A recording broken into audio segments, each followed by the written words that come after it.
kelishiga olasiz. Gay Finlinning Voz kecha olmoq degan kitobini tavsiya beraman. Men uydagilarimga Shayton ochgan ayronlari kitobini tavsiya qilardim. Honestly, I would recommend everyone to read the Little Prince book. Robert Cialdini ta'sir psixologiyasi, keyin hokimiyatning 48 qoidasi.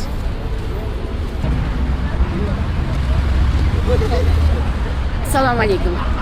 Mana eng birinchi maslahat beradigan kitobim Mayakovskiyning Что такое хорошо, что такое плохо. Keyingisi Odil Yoqubovning Ulug'bek xazinasi. Undan keyingisi Abdulla Qodiriyning Mehrobdan chayon va o'tgan kunlar kitobi. Keyin Hamza Hakimzoda Niyoziyning Qutlug' qon kitoblarini o'qisanglar, juda ko'p yaxshi narsalar, tarbiyaviy momentlar bor. O'shalardan burungi o'zimizning ota-bobolarimizdan tarbiya odam bo'lasizlar. Rahmat.